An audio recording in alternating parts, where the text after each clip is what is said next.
Bonjour à tous, j'espère que vous allez bien. On se retrouve après de longs mois d'absence pour une nouvelle présentation de montres. C'est la rentrée, on s'y remet. Et aujourd'hui, je vais vous parler d'une montre iconique de l'horlogerie, la Rolex Submariner en référence 16610.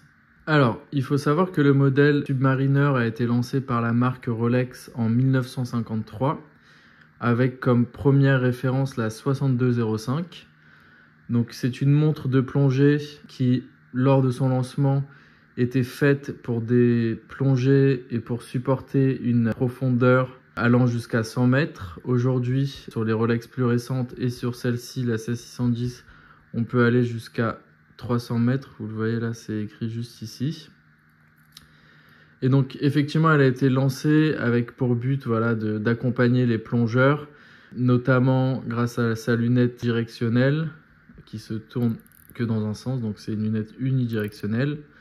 Donc vous voyez là, on peut voir les minutes, mais aussi ces index qui ont pour but d'être vus de manière visible et rapide lors de la plongée.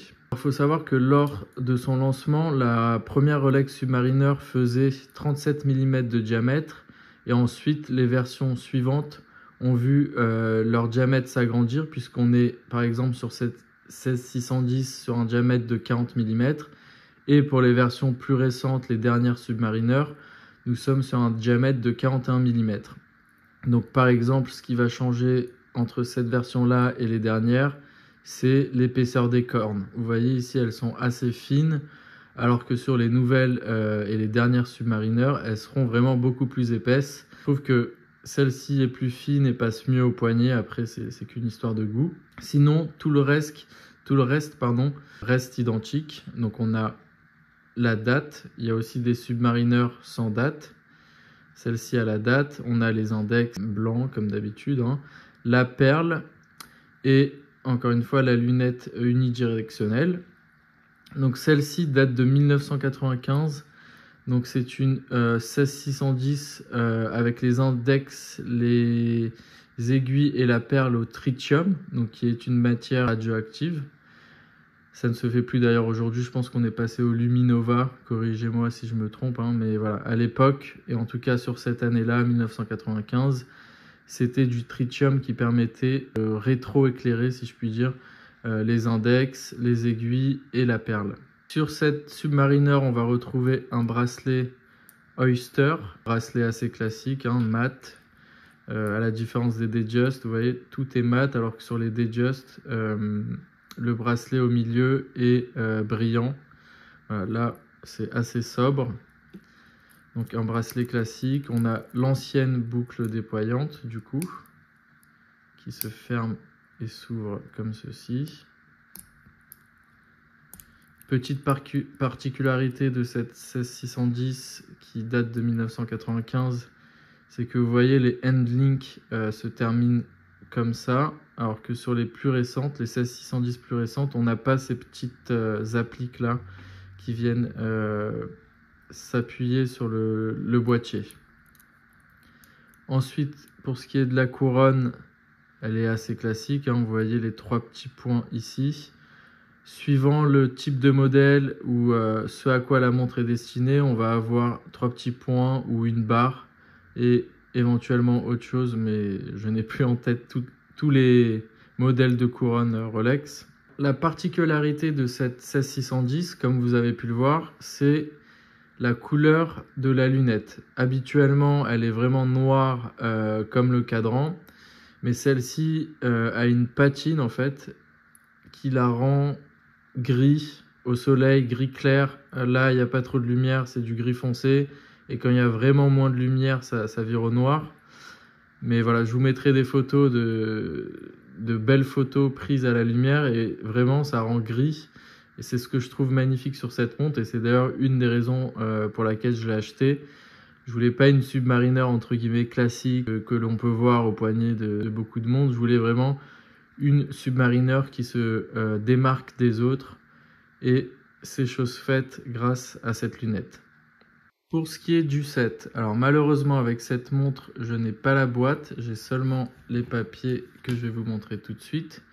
Donc à l'époque, il n'y avait pas de carte de garantie comme c'est le cas aujourd'hui. Lorsque vous achetiez une Rolex en 1995 et dans ces années-là, on vous donnait un papier comme ceci. Sur ce papier, on va retrouver la référence du modèle et aussi le numéro de série. Donc là, on peut voir qu'il commence par W6, qui correspond bien aux montres livrées dans les années 1995. Ensuite, on peut ouvrir ce document. Et là, on va retrouver le code pays. Donc 100, il me semble que c'est l'Allemagne. 110, c'est la France. Et ensuite, voilà, chaque pays a son code pays. Le numéro de série, encore une fois, qui est imprimé sur le papier. Donc c'est perforé, hein. Ça évite la falsification. Le nom et l'adresse de l'acheteur. Le nom et l'adresse du bijoutier. Donc là, vous voyez, il y a un tampon. Celle-ci a été vendue en mars 1996. Et ensuite, voilà, c'est juste une certification qui prouve que la montre correspond bien et rentre bien dans les normes COSC, donc contrôle officiel suisse des chronomètres.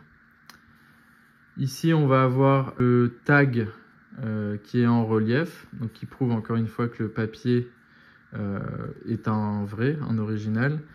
Et petite astuce que je ne connaissais pas mais qu'on m'a montré, pour s'assurer que la montre date bien de l'année dont on vous parle, par exemple ici 1995, vous voyez ici on a l'indication 95. Donc c'est encore un détail qui corrobore le fait que la montre est bien de telle ou telle année. Donc on a à la fois ici cette indication et encore une fois on va la retrouver aussi avec la première lettre de référence de la montre. Donc voilà, papier assez basique on va dire. Et quand on retourne le papier, hop, il y a voilà, les adresses de toutes les boutiques Rolex à travers le monde. Je vous propose à présent de la passer au poignet pour que vous puissiez avoir une idée de ce que ça donne portée. A tout de suite. Voilà ce que ça donne portée. Donc pour mon poignet qui mesure environ 17 cm, je trouve que 40 mm c'est la taille parfaite. Plus ce serait trop, je trouve. Et donc vous voyez, la montre épouse parfaitement le poignet. On voit bien les chanfreins. Alors je sais pas si ça se verra à la vidéo, mais on voit bien les chanfreins ici sur les cornes, typiques de la Submariner. Et petite subtilité qu'on ne retrouve pas sur tous les bracelets ou sur toutes les Submariner, c'est qu'ici le dernier lien, vous voyez, est séparé en deux. Moi j'avais l'habitude de voir des Submariner récentes où ici la partie fait qu'une seule et même partie, alors que là c'est bien deux maillons ou deux parties différentes qui permettent de lier le boîtier de la montre et le bracelet. Donc voilà, petite anecdote. Et sinon, voilà, la montre se présente comme ceci. Je la trouve vraiment magnifique et j'ai l'impression que déjà là, rien qu'en vidéo, on voit que la lunette est vraiment patinée et plus claire que ce qu'on pouvait voir tout à l'heure.